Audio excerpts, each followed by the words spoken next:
Hello, ladies and gentlemen, and welcome back to another educational commentary. For those of you guys new here, basically what I do is I commentate everything that I'm doing, everything that I'm thinking, so that you guys can see the consistencies across all my games and apply it to yourself. So today we are playing an Emerald with a couple Diamond players sprinkled in, and we are playing against a Fiora with Grasp in the top lane.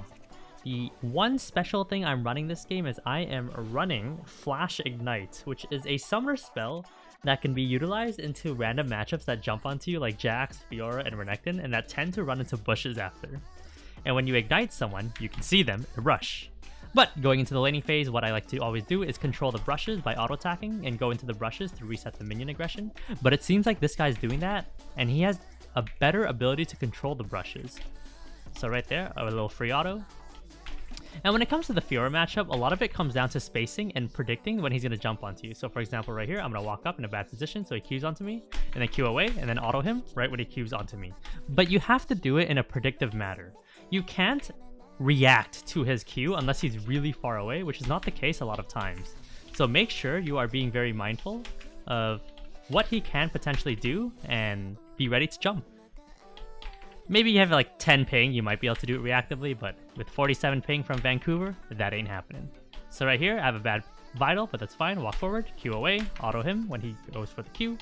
And you have to like time it really well. You can't like just walk up and just Q away. You have to like understand the psychology behind why and when they jump, right? And sometimes you might be wrong, right? They might catch on to what you're doing and you might not be able to get your damage.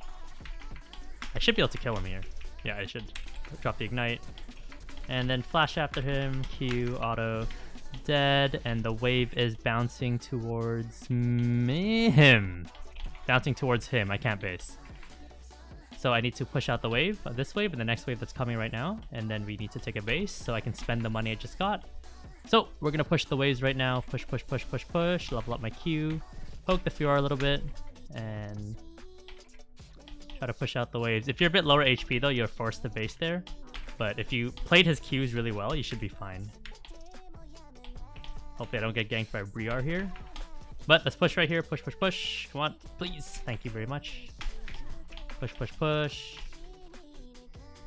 And something that you can do is when you want to Q anyways, you can Q backwards. And then sometimes you might actually even pull the Fiora Q. So if you rewind the video to when I was blasting that minion, I had to tumble to get the other minion, but also I tumbled at a position where Fiora might have even Q'd me, so you get a 2-for-1 special where not only do you prepare yourself a minion with your Q, you also potentially dodge Fiora Q if she decides to shoot it. But going back into the game, let's grab our Berserker Grease, get back to the lane a lot faster, and we essentially crashed the wave, so now the wave is going to be building up back towards us. What happens when the wave is building back towards us is what I'll do here is when I come back to lane, my objective is to shave the wave as much as I can without pushing the wave back into Fiora, okay? And without taking damage either. If you take damage while you're shaving the wave pushing towards you, you're screwed. So you have to play perfectly, okay? And that might seem kind of unattainable, but you have no choice if you want to play Vayne at the highest level, right? So right now, I'm walking up, and I'm going to clear what I can for free right here. So right now, Fiora can't hit me from her current position, and I'm clearing what I can for free, free. Maximum auto attack range, as you can see. And then right here, I can probably, grab a quick little auto on her, run away. Perfect. And then now shave more. And hold the freeze right here. And when you hold the freeze right here, your opponents will walk up to try to clear the wave, which is now prime time. So I'm going to bait her Q right here, watch. Oh, yikes. So I think I was a bit slow, my bad. But, right, this is a prime time for you to poke your opponent and potentially run them down. Maybe. So right now, I'm poking Fiora, finding that balance between clearing the minions. Oh, right there, nice. A little bit of damage. Don't be too greedy and run forward into her. I know a lot of you guys who play this matchup. You guys are like, oh my god, Saskio, I'm up 80% HP against a 20% HP Fiora. You guys dive straight into her, get hit by the W, and then all of a sudden, she's like 30% HP, and now you're 30% HP, and you're losing. And don't lie to me. I know some of you guys have done that before. Because you guys poked them very well, and then boom, parry hits, and then all of a sudden, you're stunned. Because Fiora W, let's be honest, guys, it's not a slow.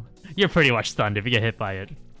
So one of my biggest pieces of advice when it comes to Fiora is dodge the Fiora W by not relying on your tumble.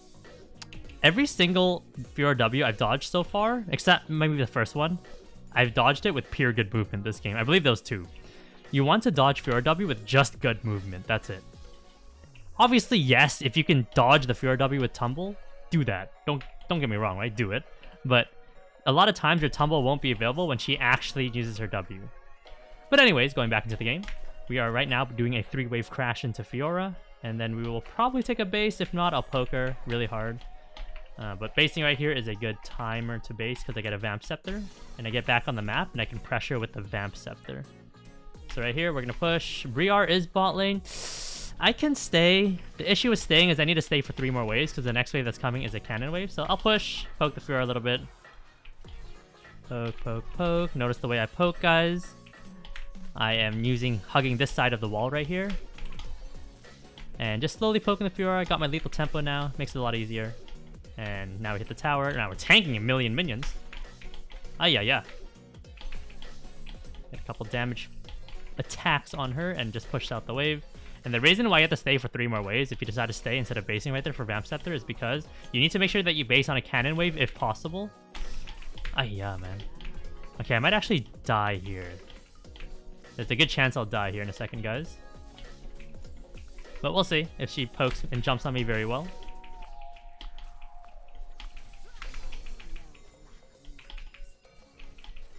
That's on me. I need to dodge it. Moving a weird way. This is a weird way. This is weird, right? There it is. Nice. Okay, we dodged it. Okay. Now Briar has her sights set onto me. So I do need to watch out here. But I do need to push 1 more wave. So right now what I'm going to do is I'm going to go quickly ward. If in case Briar decides to run straight top lane. And then I'm going to start hard shoving the wave. And then I will take my base. If Fiora decides to jump on me, I could probably win 1v1, but I am getting ganked by Briar right now, which is kind of sad. And I'm getting ghosted on too. What the? I think I'll just E her and it'll be done. Okay. So let's walk back up to Fiora. I can definitely handle Fiora 1v1, but the question is, will Briar come back? Which I don't think she will. I should be fine here. Oh, I am not fine, ladies and gentlemen. We are not fine. That was a mistake right there to let Fiora jump on me for free and not dodge. But it is what it is. Grab our items and we'll head back to our lane and grab and build towards Blade of the Rune King. Maybe we can fit another item right here. Yep. Grab an extra one of those and head back to the lane. Fiora's pushing towards me. Still not the worst thing in the world to die. And the reason why is because the wave is pushing towards me. So we're perfectly fine here. So I'll come back and be able to catch the wave nice and cleanly. And we should be vibing. The worst thing that can happen is when you die while the wave is pushing towards your opponent. Then that's when you're absolutely doomed. But right here, I'm probably going to hold a one or two wave freeze right here. It won't be an infinite freeze because the way the minions are established right here, the melees will end up running to the turret and just dying to the tower. So maybe I can pull the wave right here.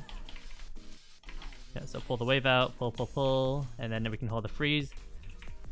And the reason why freezes are so good is because it forces your opponent to walk up, which then gives you the opportunity to poke them and then potentially run them down.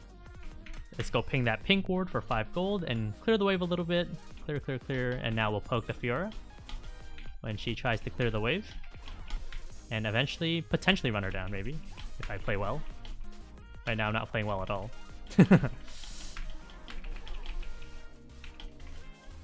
And again, notice how I'm kind of pulling the freeze. Gonna tumble away right there. Perfect. And even if she doesn't Q out, I still am tumbling just fine for the minions. And now again, she's forced to walk up. I get to poke her down. Good movement. And I'm gonna go for it here, actually. She should be dead here. Perfect. And now let's push out the wave and pop a pink ward behind us. Ping the ward for 5 gold so my teammates don't get it. Level up my W. I'm gonna move in a weird way because I just heard Briar ult. Maybe it might be coming top, I don't know. I think it was heading bot lane though, but regardless, it's fine. It should be gone by now. Let's just keep pushing. Take a peek at the plating. Fiora's TPing. Looks like I do need to crash the wave. So what I'm gonna do here is make sure Fiora can't pull the wave and freeze, and make sure it crashes all the way. And once it crashes, I'm now gonna go clear that pink ward. And I'm going to clear this ward right here while it's still available.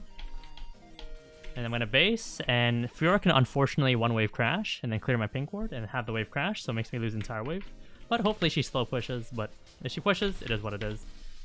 Grab our pickaxe, head back to lane. Not going to wait for full mana, because I don't want to wait any longer, because I'm basing on a non-cannon wave. But yeah, we should end up losing these 2 melees and a mage minion, and we'll probably end up catching the 2 mages at the back. But that's just the reality. Oh, 5 gold in my pocket.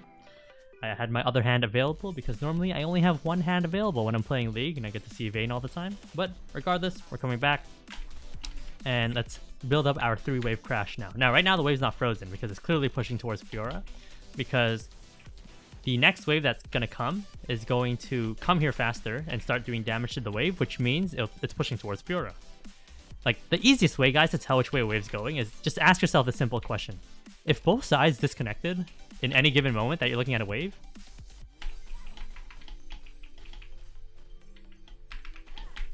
which way is the wave going? That's all you have to ask yourself. If you can't identify that, you might be a little bit newbie, but basically look at how close the next, like, which next wave is going to reach the battlefield first. That's the best way for me to describe it for you guys. And whichever side comes first, that's the direction the wave's pushing, assuming both sides disconnect. But continuing on, we're doing a 3-wave crash as per usual. It started with cannon. This is now the second non-cannon wave, and now this is the third non-cannon wave right here. And this is the wave that you shove on and you crash the wave. Weaving in a little bit of pokes as I'm pushing out the wave.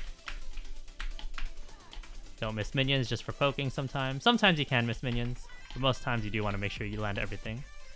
Landing some poke on Fiora. That's clearly coming towards me, so I'm going to juke it by going down here. And wait until the Briar ult passes. Did he go bot? I think it went bot. So let's poke the Fiora. And just slowly poking her. Ooh, W popped. Hard shove this cannon wave right here and then poke the tower. Fiora has 2 options right here. Stay and die to my ignite in a second. Or base and then she'll lose another plating. Which I think she's going for the base because she doesn't have TP. So we're going to go for another plating right here because she based. We're going to rotate over here so that we can queue into the wall, which outputs our tumble auto a lot faster, which means we're technically just doing more damage faster. Keep going, one more. Another one. Very nice, and now we'll focus the wave. No point hitting the tower because there's no way we're getting that plating. And then we're going to take a base after the wave. Now we'll simply take our base. And hopefully Fiora doesn't end up stopping us right here, which she can easily stop us, which is gonna be the reality of the situation. Get a couple hits on her, and then now we'll push out this wave, and then we'll base. And regardless of whether she stays and pokes me out or not, I should be fine because the next wave is a cannon minion.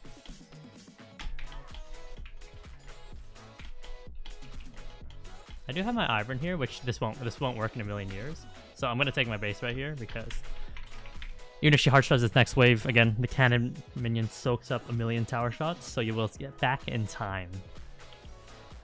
So, Fork activated, grab our Rage Blade. This game doesn't seem too stompy, so we're probably not going to go a funny build. We're going to go standard build here to get the nice and cleanest gameplay going on. And we'll head back to lane. So again, one of the biggest advantages of having Ignite over Ghost is Ignite allows you to reduce healing. But the most important thing is if someone decides to enter a brush, you don't need wards to end up dealing with them, like control wards or yellow wards. You can ignite them before they enter the brush, and you'll still be able to see them for a solid 5 seconds. And that is a long time. You heard it here, folks, ladies and gentlemen. Guys, 5 seconds is a long time. Alright, let's continue pushing the top wave right here. Crash the wave, get a quick ward onto their tri-bush so that we don't get absolutely demolished from behind, just like the college days, and then continue pushing top right here and grab this tower. And Fiora can't do anything here. Random tumble there to see if she queued forward. And continue pushing top and rotate to the Herald after and grab the Herald in preparation for the Infernal Dragon in 2 minutes. I'm going to move in a weird way to dodge the Briar ult. It's mid lane, so it's fine. Rotate over to Herald, grab the Herald, and then use it for the Dragon. And hopefully it gets held here at AK. No, come back. Okay, very nice. Twitch got a nice turn right there. So let's grab this Herald, and then I'm going to ping so that I can get it because it's a lot more valuable on me. I highly suggest, if you can do it without making your team rage quit, always try to get the second Herald no matter what, so that you can create pressure on the next dragon that is spawning, which is in 1 minute and 35 seconds. So here's what I'm going to do. I'm going to push out top wave, and I'm going to take a base and try to get back in time to be in this exact position that we're in when dragon is spawning in about, I would say, 20 seconds. So we're going to push the wave right here. Push, push, push, push, push. Hopefully we don't get ganked by Briar here. You really want to do this? Fine, I'll ignite you. Why did you reposition there? For your vital? Briar, you're ganking me too? It's not going to work.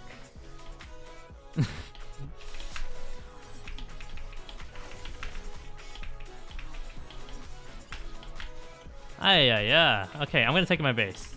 I'm kind of done with this. So we're going to take our base here, come back onto the map, and we'll be in a position to pressure the dragon around the same time that I'm top lane, as per usual, right? I said I wanted to be in that position again at around 20 seconds when the next dragon is spawning. So now the enemy team has two options. Number one, go fight the dragon as a team, 5v5, and they will end up losing top inhibitor, or they will deal a Saskio, and then multiple people will die, or I'll just run away and my team will get free dragon. And at this point, it's kind of becoming a little bit of a meme where I'm like, guys, they have two options here, right? But it's true. It's just how I play Vayne, right? And that's what I'm teaching you guys. So as you can see here, they're sending multiple guys to deal with Saskio, which means that my team should be able to get a dragon for free in theory. And right there, I couldn't get into that position that I wanted to be in because the enemy team, again, had two people top lane, so there's nothing much I can do.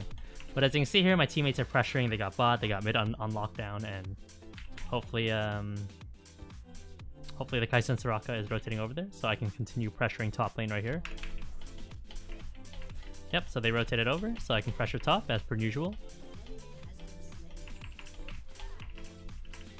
Again, the two options are being present, and you guys can clearly tell which option is happening. They're deciding to commit towards the dragon. Whether they're playing for dragon or not, or mid-fighting, I don't care. It's the same concept. So we're going to hit the tower right here, get it low enough so that the Herald can one-shot it, and then continue pushing. Very nice. Continue pushing. And it might have been a bit quick on the Herald pull, unfortunately, because I think Talia will be able to defend here, but I should be able to get this tower, but I won't be able to get the inhib because I procced it too early. So let's grab the tower here. And then let's quickly jump on the Talia. Kite the Briar, cancel her stun, and then quickly dodge a couple abilities, and you should be able to kill both of them right here. Oh, unfortunate. I was able to grab two. Unfortunately, I got shut down by the Kai'Sa Leandres, I believe. But since the enemy team has two dead people, they're Briar and Talia, my teammates should be able to rotate with numbers advantage and grab the dragon. Now, let's grab our Rage Blade. And instead of going with Sen, which is the boring items, let's go, Kraken Slayer doesn't work with Rage Blade. I'm pretty sure everyone already knows that. Instead of fixing the bug that was happening a couple months ago, they just made the two items not interact, so they don't have to deal with the bug, where it wasn't working as intended. Let's build... let's build Kraken Slayer. Get a little spicy here. So, now that we spawned, most people would say, hey Saskio, why don't you go top lane, right? Go top lane, take the inhibitor. No, what I'm going to do here is I'm going to move to the opposite side objective. The opposite side objective in this scenario right now is going to be Baron after this dragon gets taken down, which is being soloed by Ivern, which will take 1,000,000 years. And essentially what that means is the opposite side objective is you're moving to the other side where people won't be around. Oh, I'm just going to fight this guy melee range. I think you're dead. I'm just going to stand here. Okay, you're dead. But basically, opposite side objective is people generally aren't on that side. Because right now everyone's going to gun for the Baron, right, in a second. So then I'm essentially isolated in a 1v1 lane or a 1v2, 1v3, right? And this is essentially what happens. It goes back to what I said earlier. When you are an opposite side map, the enemy team has two options. Deal with you, which means now you back off and your teammates get the objective on the side of the map. Or they don't deal with you and they send multiple people to go for the objective, which means now you get to push for free on that side lane. So again, those are the two life choices you are always presented with when you are playing against Saskio Vayne top lane. And if you send one person to deal with me, well, I'll kill that one person. And continue pushing. So we're gonna continue pushing right here. Push, push, push, push, push, push. Hopefully Briar hasn't caught on how I juke her Briar ult yet, and then just shoots a really wild Briar ult to hit me. But again, look at the positioning right here. My teammates in theory can do Baron if I get caught here. But if you're good enough at the game, you don't get caught. You back off and let your team do the Baron. If they send multiple guys to deal with you. So right here, I'm going to do the alt Q engage maybe if she walks up a bit more. Nope, she doesn't walk up. I'm going to push here. Don't know what the enemy team's doing. They end up losing a Kaisa for no reason. And right here, it looks like they're committing to the Baron side. So what do, guys? You push bot lane. So right now, we're going to push bot lane. And they clearly sent all their dudes there. Talia's over there, Soraka's over there. And the funny thing is that with numbers advantage, they're still losing. Which means this game is essentially doomed. Because if they had numbers advantage, sure, I would accept that they won and wipe my entire team. But the fact that they're losing with the numbers advantage is very bad. So they have one guy to deal with me. So right now, most smart players will just back off. But I am going to go forward and fight all of them because it's more fun. So I'm going to fight them all right here. It's a lot more fun.